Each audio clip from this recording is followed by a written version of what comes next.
देवेंद्र फडणवीस यांच्या आई आपल्यासोबत आहे। काकू काय सांगाल, मोठा विजय मिळालेला आहे, उपमुख्यमंत्री देवेंद्र फडणवीस यांचं नेतृत्व मोठं होतं, तुम्ही कसं बघताय? कसं बघताय काय नाही, आम्हाला अपेक्षित होतं आहे की म्हटलं एवढी जो मेहनत करतोय परमेश्वरही विचार करेल किंवा यांनी खूपच 24 तास कशाची चिंता न करता घरादाराची ना कशाची स्वतःची आणि मेहनत केलेली आहे, तर याला विजयी केलं पाहिजे म्हणून विजय झाला आहे मोठा। लाडक्या बहिणींचा मोठा आशीर्वाद मिळाला असं? बिलकुल मिळाला, ते तर आहेच, लाडक्या बहिणींचा पण आशीर्वाद मिळाला आहे, त्याबद्दल काही वादच नाही, 100% मिळाला त्यांचा आशीर्वाद।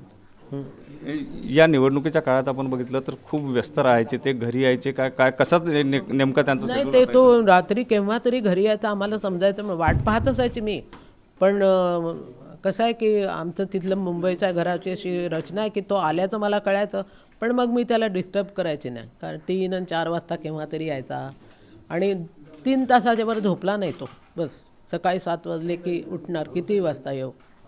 फोनवर बोलणं होतं तर दिवसभरामध्ये? हो, फोनवर बोलणं होतं। मध्यंतरीच्या काळात त्यांना मोठ्या प्रमाणात विरोधकांकडून घेरण्याचा प्रयत्न केला, त्यानंतर अभिमन्यू असा जे अभिमन्यू म्हटल्यानंतर खूप काळजी वाटत होती, खूप प्रचंड काळजी वाटत होती, पण मी विचार केला की अभिमन्यूने पण चक्रव्यूह भेदला होता, त्यामुळे हा अभिमन्यू पण नक्कीच चक्रव्यूह भेदेल, काळजी करायची नाही आपण, असं मी स्वतःलाच समजावत होते।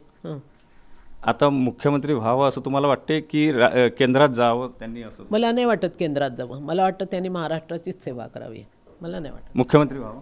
मुख्यमंत्री होईलच, आता व्हावं काय, होणारच आहे, 100% होणार आहे। नक्कीच देवेंद्र फडणवीस हे मुख्यमंत्री होईल, त्यांनी केंद्रात जाऊ नये तर इथेच मुख्यमंत्री व्हावं अशा प्रकारची अपेक्षा जी आहे ते त्यांच्या आईकडून व्यक्त केली जात आहे। कॅमेरामन साईसह सुनील ढगे, TV9 मराठी, नागपूर।